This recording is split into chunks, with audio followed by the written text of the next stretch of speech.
November 18, 1944. Near Hürtgen Forest, western Germany, rain slashed through the skeletal branches, turning the ground into a churned mess of mud, blood, and broken bark. The smell of cordite still hung in the mist, mixed with the sour tang of wet wool and diesel fumes. Gefreiter Karl Weiss lay face down in the muck, his Mauser half buried beside him. His ears rang with the echo of artillery that had ceased only moments ago. Somewhere behind him, a voice barked orders, American English, sharp and urgent that he raised his hands slowly, the universal gesture of surrender, "Don't shoot. I give up." Karl's voice cracked that a dark figure stepped out from the fog, a tall man in an M43 field jacket with U.S. stamped on the breast. The man's helmet was tilted back slightly, revealing a calm, watchful expression. His carbine stayed leveled, hands up high. "Kraut. You're done." Karl swallowed hard. Behind the soldier, others appeared, a mix of faces. One white, one black. They spoke casually to each other, almost joking. "Hey, Harris, you see the look on his face? He thought we were ghosts." The black soldier chuckled, his eyes flicking to Karl with a strange blend of exhaustion and humanity. "Yeah, well, after that barrage, I kinda feel like one." Karl froze. His brain struggled to reconcile what he was seeing. A white and a black man, both wearing the same uniform, laughing together. No separation, no disgust, no order. It made no sense. Back home, Nazi propaganda had painted America as a degenerate land, racially impure, chaotic, weak. Yet here, on the blood-soaked edge of Germany, he was staring at two men, equals, sharing a canteen in the middle of hell. As the Americans herded him and the other captured Wehrmacht soldiers toward the rear, Karl stole glances at the strange composition of his captors. Their uniforms were muddy, their faces tired, but their tone with one another was free. "Move it, boys," the white sergeant barked, but his tone softened when the black soldier stumbled on a root. "You good, Harris?" "All good, Sarge. Just my damn ankle again." "All right. You take it easy, I'll cover you." Karl blinked. The sergeant had checked on him that it wasn't theater. It wasn't coercion. It was habit. Hours later, under a slate-gray sky, the prisoners were loaded onto trucks. Rain tapped the steel helmets like a metronome of surrender. Karl sat between two fellow Germans, both silent, staring at the foreign insignia of their captors, the white star of the U.S. Army painted bold and unapologetic across the tailgate. That he whispered to his comrade, "Did you see them? Together?" His comrade nodded numbly. It's madness." But in the pit of his stomach, Karl felt something else. Not madness, confusion. A seed of disbelief that would take root in the days to come. The convoy rolled out, engines growling as they descended the battered road toward the Allied camp. The sound of the forest faded behind them, replaced by the mechanical hum of victory and defeat intertwined. Through the torn canvas flap, Karl saw the American soldiers riding alongside, Harris among them, sharing a cigarette with his white sergeant as if it were the most natural thing in the world. The wind howled through the trees. For the first time, Karl wondered if the world he'd been taught to believe in was already dead. November 21, 1944. A few miles west of Liège, Belgium, the trucks rattled over pitted roads, the iron frames groaning under the weight of prisoners and provisions. Karl Weiss sat wedged between two fellow Wehrmacht soldiers, Obergefreiter Lenz and a young recruit named Otto whose eyes darted like a hunted fox's. The convoy pulled into a wide clearing encircled by barbed wire and floodlights. Beyond the wire, rows of canvas tents flapped in the biting wind. A wooden sign at the entrance read, "U.S. Army Temporary POW Enclosure." 1944 American MPs in long trench coats directed the trucks to a stop. Steam rose from their breath as they shouted orders over the idling engines. "All right, Krauts. Off the trucks. Move it, single file." Karl climbed down, boots squelching in the mud. He could smell something unexpected, cooking. The thick, earthy aroma of coffee and meat drifted from a mess tent nearby. His stomach clenched painfully. They were herded through a gate, rifles trained loosely but without menace. The camp was orderly, efficient. Prisoners lined up for identification while a U.S. corporal noted names on a clipboard. Behind him, a black MP in a crisp uniform poured him a cup of steaming coffee. "Thanks, Davis," the corporal said, taking the cup. "No problem, sir," the MP replied, his tone relaxed, friendly, the rhythm of colleagues, not master and servant. Carl's head turned instinctively. His German sense of hierarchy screamed that this was wrong. A black man and a white officer exchanging words like comrades. "Impossible," that he murmured in disbelief to Lenz. "Sie reden, wie gleich, they speak like equals," Lenz grunted. "Americans are strange. No discipline." Yet Carl wasn't so sure. The Americans' movements were easy, coordinated. Their tone lacked arrogance, and yet, they commanded. It was a kind of strength that didn't need shouting. Later that evening, as darkness fell, Carl sat cross-legged in the prisoner tent. The air was thick with damp canvas and whispered confusion. Outside, the camp buzzed with quiet order, soldiers laughing, boots crunching gravel, tin cups clinking. Then came the sound that stopped every German conversation mid-breath. A harmonica. The tune floated through the night, low, soulful, winding like smoke through the tents. Carl crawled to the flap and peered out. Near the mess area, an American soldier sat on an ammo crate, harmonica glinting under a lantern. He was black, wearing a weathered bomber jacket. Beside him sat a white soldier with a guitar, tapping his boot to the rhythm. They played together, trading smiles, as others gathered around, a mix of races, uniforms, and laughter. Carl watched, spellbound. His world, the one he'd been told was built on bloodlines and purity, cracked a little further. Otto whispered beside him, "They're friends." Carl didn't answer. The music shifted, the guitar struck a bluesy chord, the harmonica bent a note so full of sorrow and hope that it seemed to pierce the cold itself. A few Americans clapped along.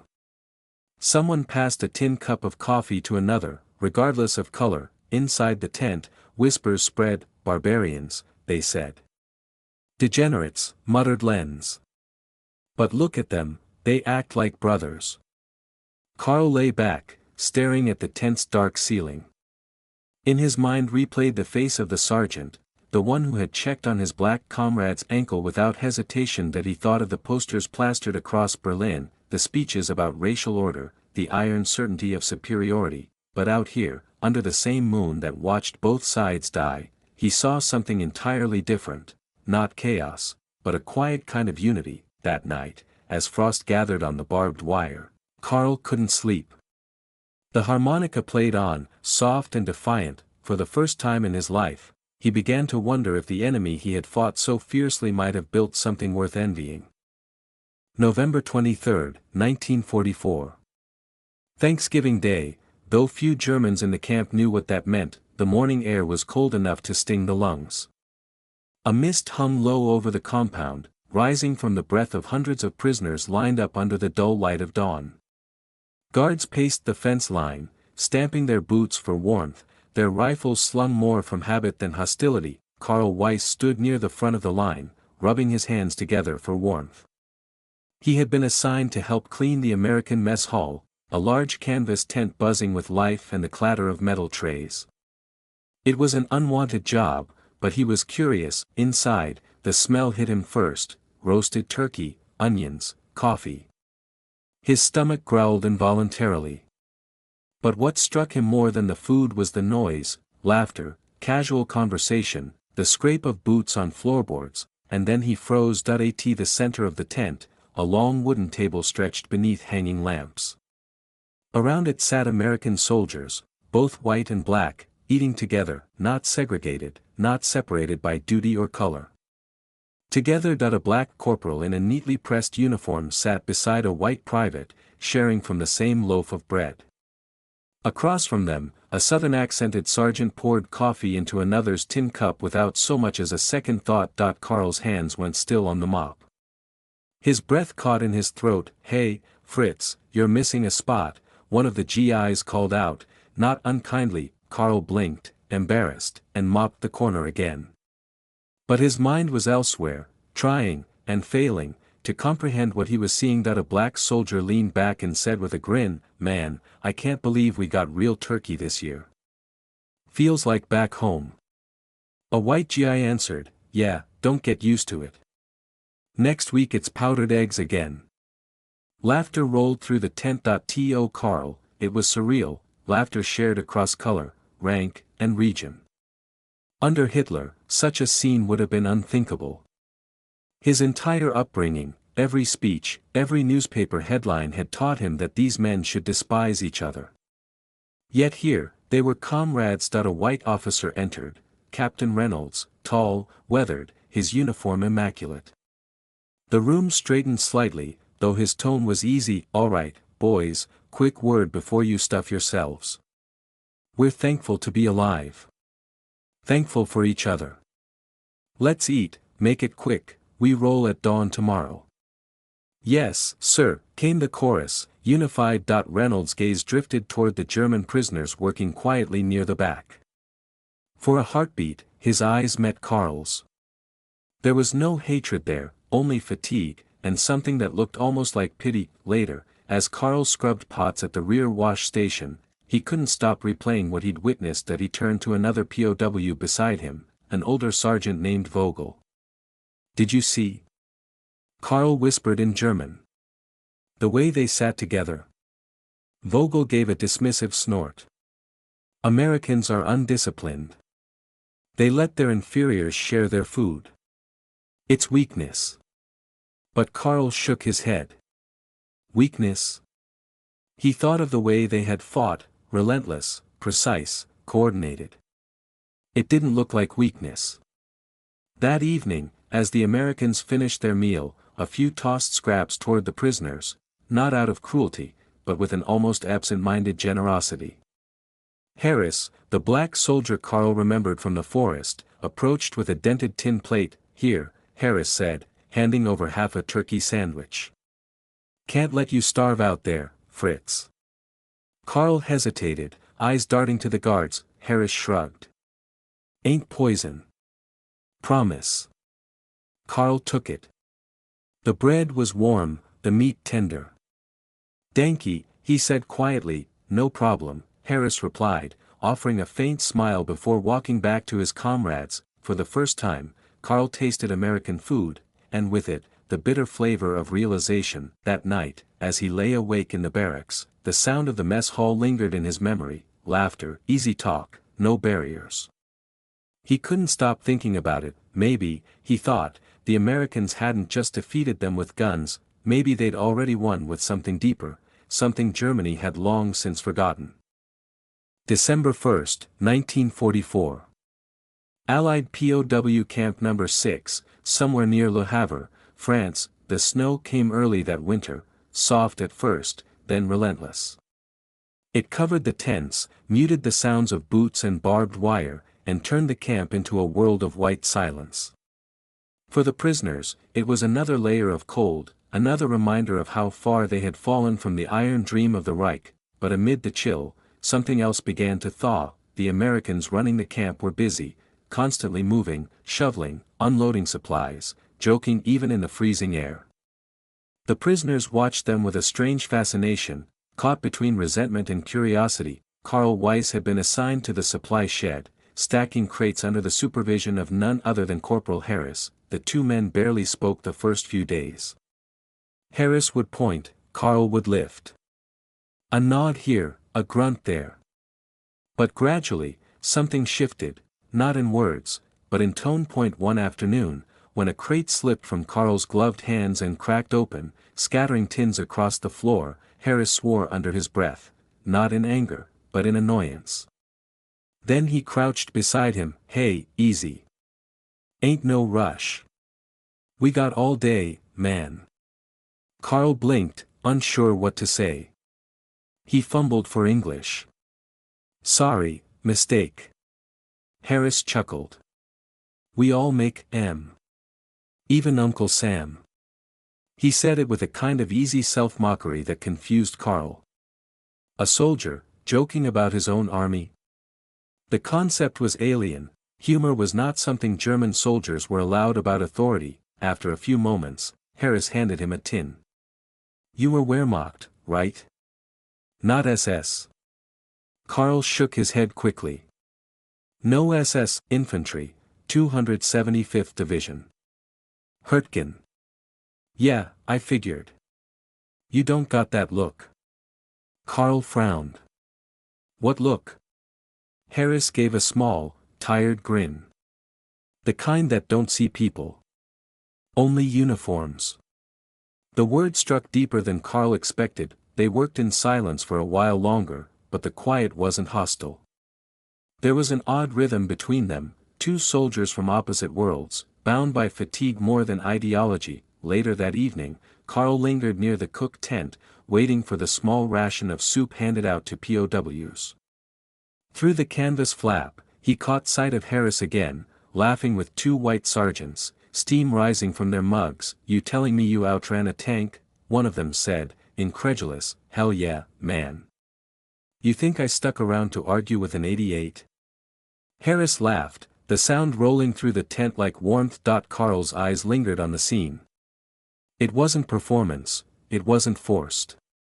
The ease between them, the equality, was real. He remembered Goebbels' radio speeches describing Americans as mongrel armies. Yet these mongrels had crushed the Wehrmacht from Normandy to the Rhine.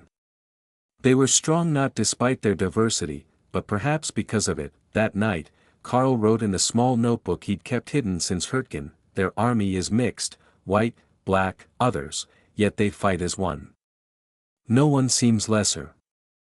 They joke, they argue, they eat together. I cannot understand it.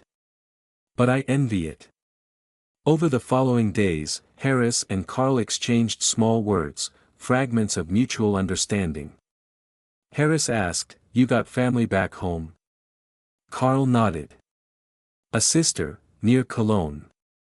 Hope she's okay, Harris said quietly, almost to himself. For a moment, there were no sides, only two men, both far from home, both carrying ghosts. A few of the older German prisoners noticed Karl's growing openness. One evening, Sergeant Vogel confronted him by the latrine. You talk too much with them, Vogel hissed. They are not your equals. Remember that. Karl looked at him, at the hollow eyes, the desperate clinging to a dead order, and something inside him hardened. He answered softly, Then perhaps that is why we lost. Vogel's glare froze him for a second before the older man walked away, muttering. When Karl returned to his tent, Harris's laughter echoed faintly across the camp, mingling with the wind, the scent of coffee, and the haunting thought that maybe the Americans' greatest weapon had never been their guns at all. It was the simple, unbreakable belief that men could stand side by side, not by color or creed, but by shared purpose. And for Karl Weiss, the son of the Reich, that realization would prove far more unsettling than any battlefield defeat. December 10, 1944. Camp No. 6, outskirts of Le Havre. Snow had turned to slush now, and the camp reeked faintly of wet earth and sweat. The war outside pressed on like a distant thunderstorm, artillery in the far hills, columns of smoke on the horizon. Rumors drifted in with the supply convoys. The Allies had crossed the Rhine, the Reich was crumbling. For the prisoners, time was measured not by calendars but by routine, roll call, work duty, mess line. Yet within that rhythm, small cracks had formed. Karl Weiss felt them widening inside him. He was no longer the same soldier who had marched into the Hurtgen under banners of destiny. He had seen too much, defeat, surrender, and now, contradiction. Every day he worked beside Harris, hauling crates, repairing fences, sweeping the yard. At first, their exchanges were mechanical. Pass this, watch your step, good. But as the days grew shorter, their words grew longer. One afternoon, as they stacked rations in the shed, Karl asked, In your country, are you free? Harris looked at him, puzzled. You mean, as a black man? Karl hesitated, unsure if it was impolite to ask. Ja, In Germany, we hear, colored men cannot go to same schools, cannot eat with whites. Harris gave a weary half-smile. Yeah. That's true, back home, it's still rough. Some places don't want us. Some folks think we're less. Karl frowned. But here, in army, you are equal. Harris shrugged. Sometimes, yes. Sometimes, no. But out here, when the shells start flying, ain't nobody asking what color you are. You just cover the man next to you. Karl thought about that for a long moment. Cover the man next to you, he repeated softly. That is not how we were taught. No. Harris leaned against a crate. What did they teach you? That the blood decides everything, Karl said bitterly. That only one kind of man matters. That all others, you, are, he stopped himself, less than human. Harris finished for him, not angry, just matter of fact. Karl nodded, shame burning in his throat. Harris sighed. Yeah. We heard all that, too. But you know what? Every army's got its lies. Every country's got folks who think they're better than someone else. The trick is knowing when that voice in your head ain't yours. Karl blinked, unsure how to respond. The simplicity of the truth hit harder than any sermon or propaganda lecture. Later that evening, the camp lights flickered on. The prisoners lined up for their rations, watery stew, a piece of bread, thin coffee. Across the fence, the Americans gathered for their own meal. Karl noticed it again, white and black soldiers laughing together, trading cigarettes, teasing each other. He thought of his old company commander, Oberleutnant Kruger, a man who'd once said, a pure army is a strong army. A divided one collapses. Yet here, the divided army was winning. That night, as frost glittered on the barbed wire, Karl sat alone, writing again in his notebook. Perhaps the strength of America is not in its weapons, but in its contradiction. They live with their differences, and still stand together. We could not. He stopped, staring at the page. The handwriting trembled slightly. Outside, he heard distant laughter, Harris and another GI talking about home, about a baseball game, about nothing and everything. The sound carried over the cold air, mingling with the low hum of the generator and the faint music from a radio in the guard hut. For the first time in years, Karl allowed himself to listen, really listen, without fear, without contempt. That he imagined a world where such laughter wasn't strange. Where people like Harris and him could share a meal without suspicion. Then, quietly, almost to himself, he whispered, maybe we were wrong. No one answered. Only the wind rustled the tents, carrying with it the fading echo of a harmonica, the same melody that had haunted him since that first night. In its lonely notes, Karl heard not victory or defeat, but the first stirrings of understanding, fragile, human, and utterly real. December 18, 1944. POW Camp No. 6, a week before Christmas, the war outside had turned feral. Rumors of a massive German counterattack in the Ardennes rippled through the camp, Hitler's last gamble, the guards called it. The air was tense, the snow heavier now, muffling every sound except the metallic groan of wind through wire. Inside the prisoner's tent, Karl sat hunched over a small scrap of paper, the first letter he'd written in months. A U.S. Army clerk had provided it, explaining through broken German that each prisoner could send one letter home for the holidays. It would be censored, of course, but even the faint hope of communication was enough. He wrote slowly, his pencil trembling against the cold. Liebe Anna, I am alive. I am a prisoner, but treated fairly. The Americans, they are not as we were told. They are strange, but kind. Their soldiers, white and black, eat together, fight together. It shocks me every day. I don't know how to explain it. Perhaps they see something we do not. Perhaps they are already living in the world we were promised, but never made. I hope you are safe. Tell Mother I am thinking of her every day.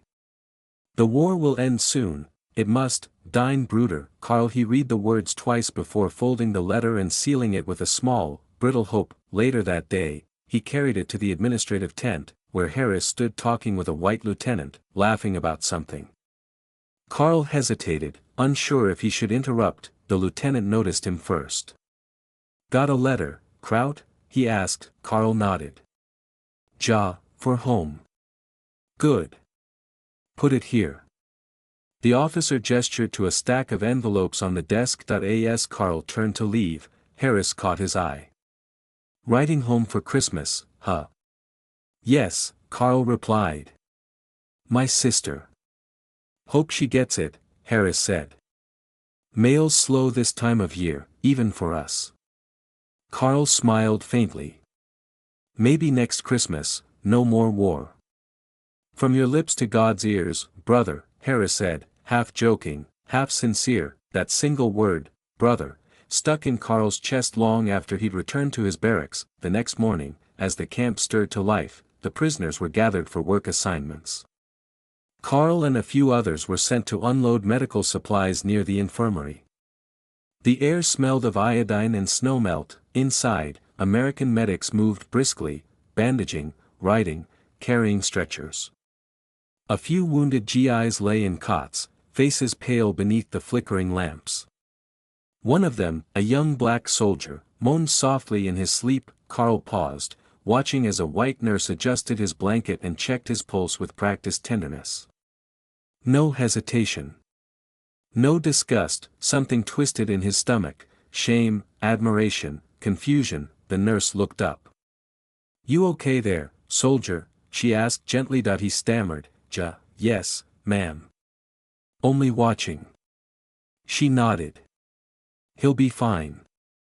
Lucky he caught that shell splinter in the arm, not the chest. Carl nodded, unable to find words. When he stepped outside, Harris was there, smoking near the supply truck.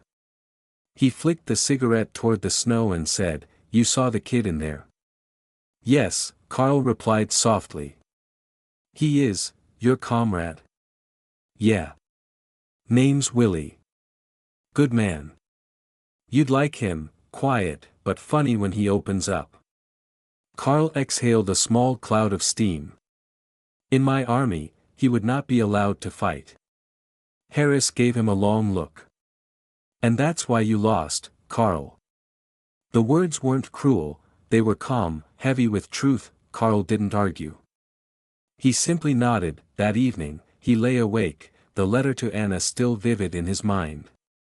The image of the nurse tending to the wounded black soldier replayed over and over. He thought about Harris, about the laughter in the mess tent, about the quiet decency of men who didn't see their comrades through the lens of color or blood. For the first time, he wondered what his sister, his gentle, bookish sister, would think if she saw what he had seen.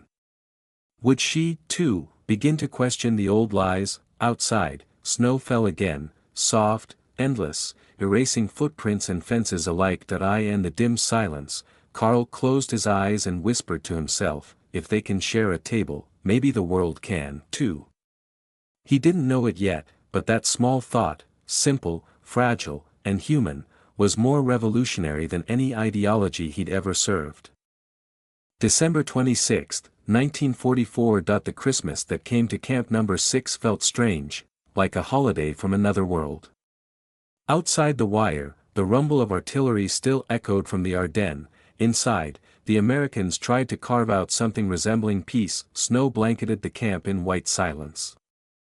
The guards hung small strings of bulbs between posts, their dim glow cutting through the fog. Someone had rigged up a radio near the mess tent, and Bing Crosby's voice drifted faintly through the cold air, "I'll be home for Christmas." For the German prisoners, it was a haunting sound. Home.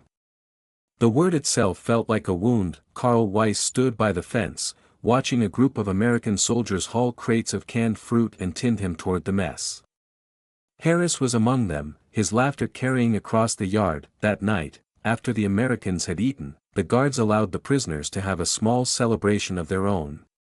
A Red Cross parcel was opened, sardines, powdered milk, a few chocolate bars.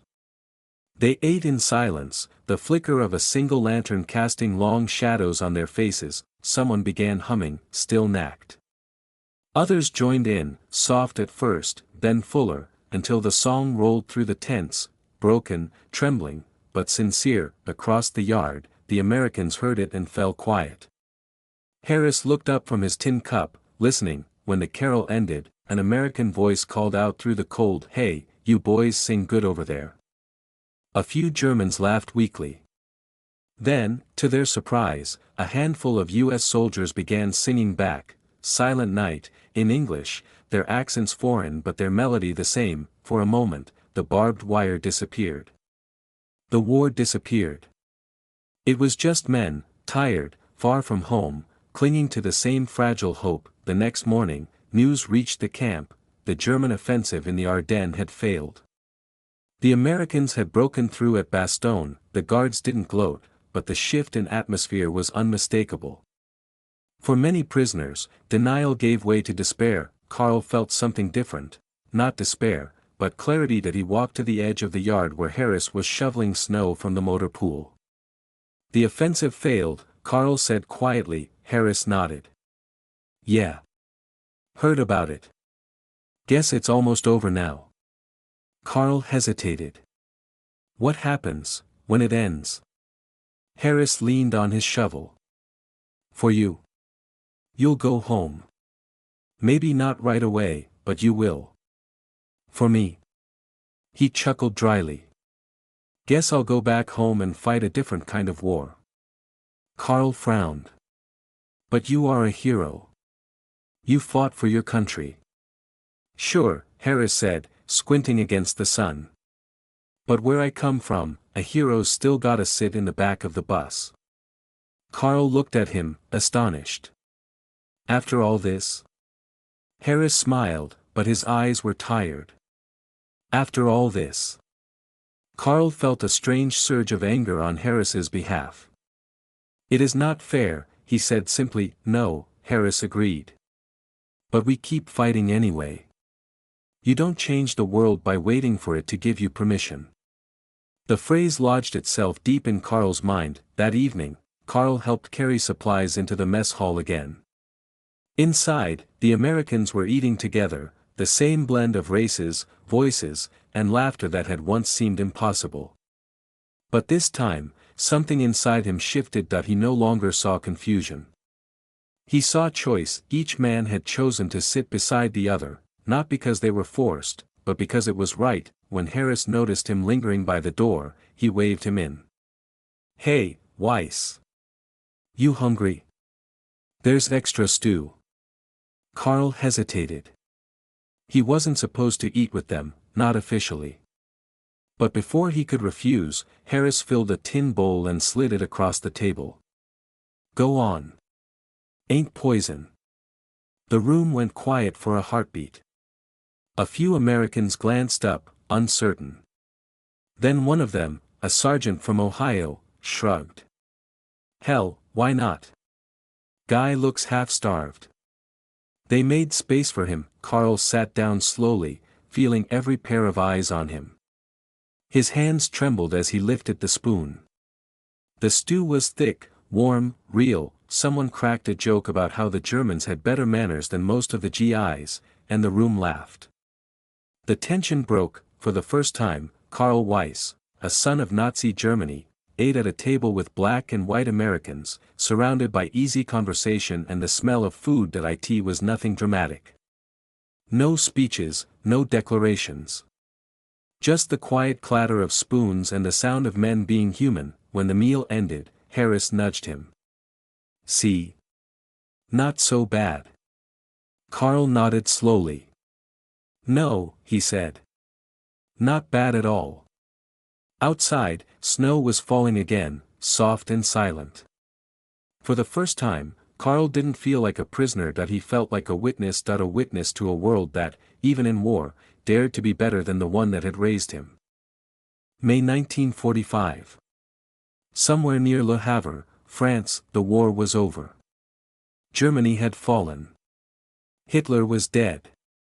The swastika, that symbol that had once stretched across Europe like a black shadow, was now nothing more than torn fabric and scorched paint on concrete. For the prisoners at Camp Ashford, the news came not with cheering, but with silence. Some wept quietly. Some refused to believe it. And some, like Karl Weiss, simply stood still, trying to understand what it meant to live when everything he'd known was gone. The Americans began processing repatriations. Trucks lined the camp gates. Names were called. Papers stamped. Men who had once marched under the Reich now shuffled forward, carrying nothing but rations, worn boots, and the faint hope of a future. Karl was sitting on a wooden bench outside the mess hall when Harris found him. The spring sun was weak but warm, turning the mud to steam. "You're heading home soon, huh?" Harris said, leaning on the railing. Karl nodded. "They say maybe next week." "The British zone." Harris smiled faintly. "That's good. You'll get to start over." Karl looked up at him. "And you?" Harris shrugged. "They're sending me home too. Mississippi. Gonna be a long train ride." There was something in his tone, not excitement, but apprehension. Karl heard it. "You're not glad?" Harris hesitated. "Let's just say, it's complicated. Over there, a colored man can fight for his country, but when he comes home, he can't sit at the same table. Can't even vote in half the states." Karl stared at him, stunned. "But, after all this? After fighting, after everything?" Harris gave a short, humorless laugh. "Yeah. Funny world, huh? You fight one war abroad and come home to another." Karl lowered his eyes. "Then perhaps," he said quietly, "you are not the prisoner here." For a long moment, neither spoke. The camp wind carried the faint sound of waves from the harbor below, the rhythm of ships ready to carry men back to broken homes. Later that afternoon, Harris walked Karl down to the supply depot. The quartermaster handed out small bundles, blankets, bread, a tin of coffee.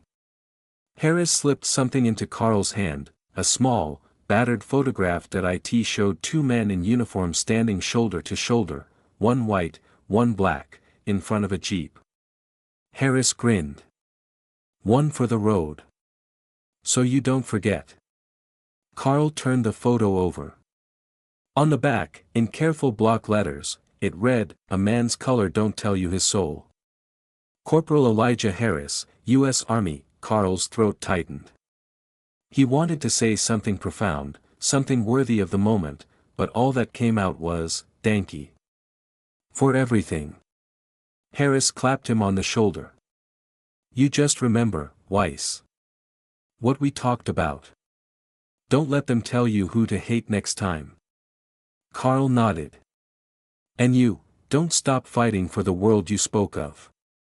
Harris smiled, a weary, knowing smile. "That's the only fight left worth having." The next morning, the trucks rumbled to life. Karl climbed aboard, joining the line of men heading east, back to the ruins of Germany. He watched as the camp disappeared behind him, the guard towers receding into mist. Through the canvas flap, he saw Harris one last time, standing near the fence, cap in hand. The sun caught the edge of his dog tags, glinting like a small defiant promise. Karl lifted a hand in farewell. Harris returned the gesture, a silent salute between two men who, by every rule of their nations, should never have understood each other. As the truck turned the corner, Karl reached into his coat pocket and touched the photograph.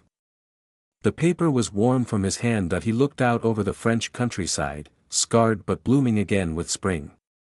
The fields were green, the air clear. And somewhere beyond that horizon lay a home he no longer recognized, but one he would rebuild with different eyes. For the first time in his life, Karl Weiss did not feel like a soldier. He felt like a man learning how to live. The truck bounced over a rut, and a strange calm filled him. The war was over, yes, but its lessons were still unfolding, one human heart at a time. He closed his eyes and whispered, almost to himself, "Freedom is not who wins the war. It's who learns what peace really means." Autumn, 1983. Dresden, East Germany. The city had changed, but not completely healed. The old skyline, once a silhouette of domes and spires, was now a careful reconstruction of memory.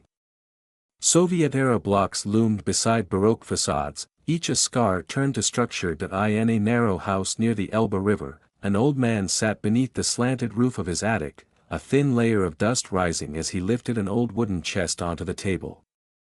His name was Karl Weiss, age 62, the hinges creaked open.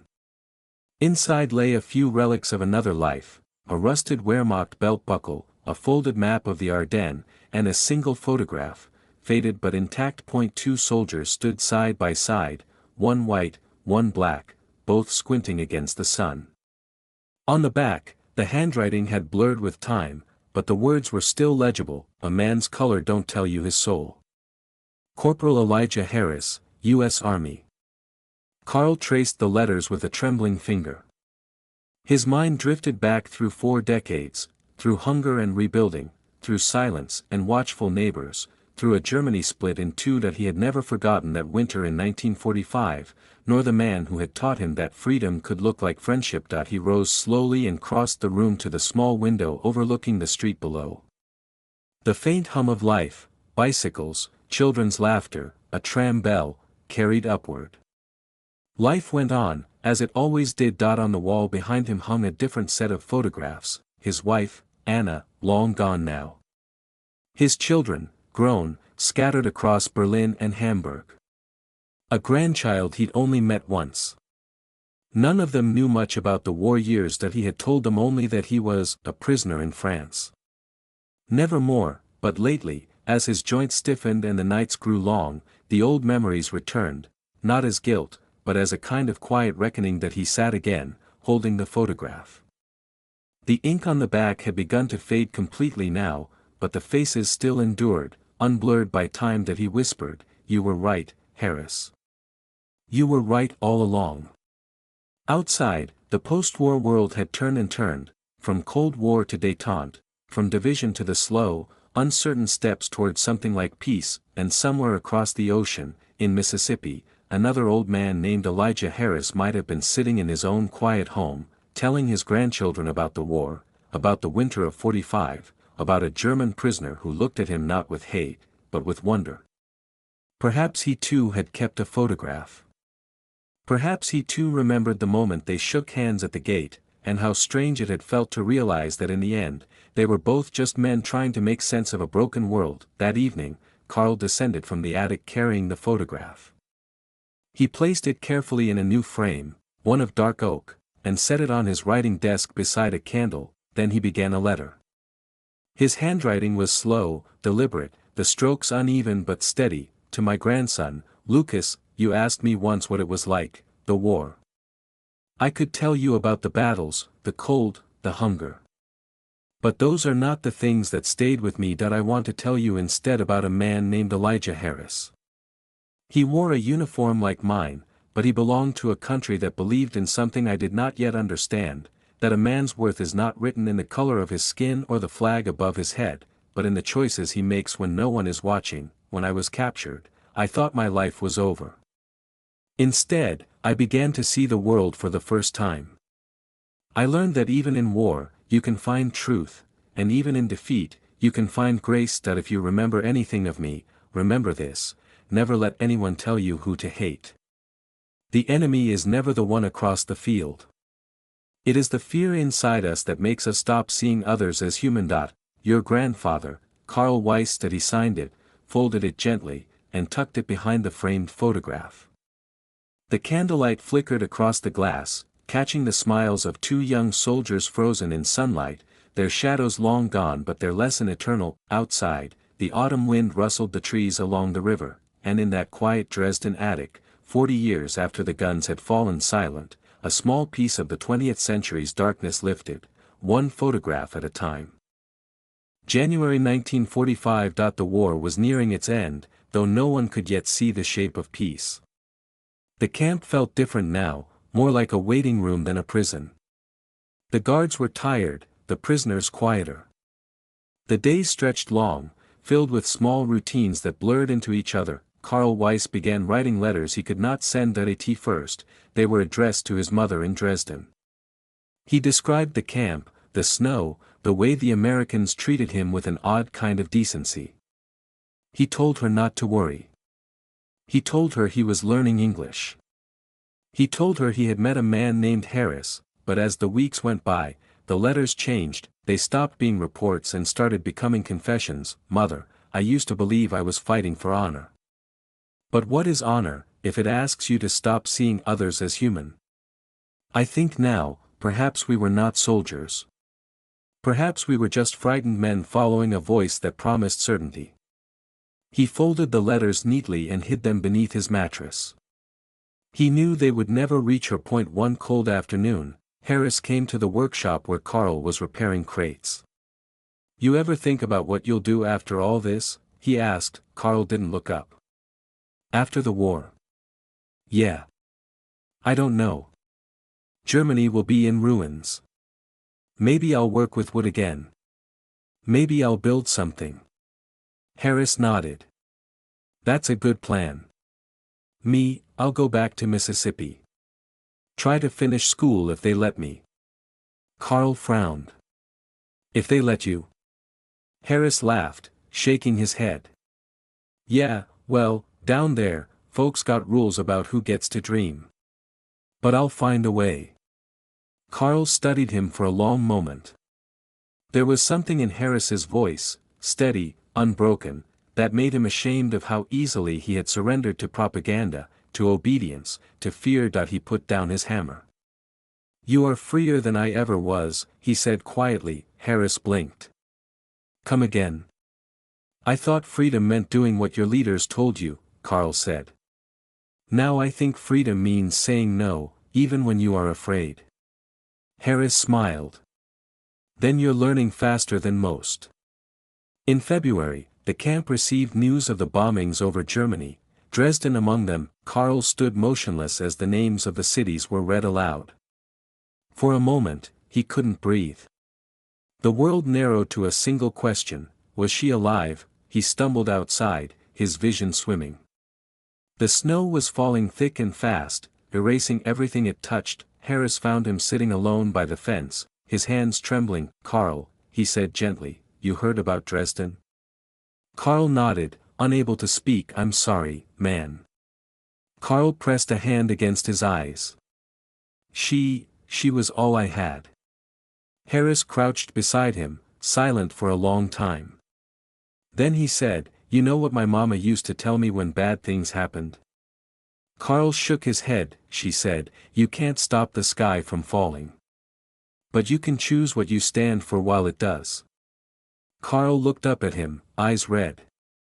And what do you stand for, Harris? Harris didn't hesitate.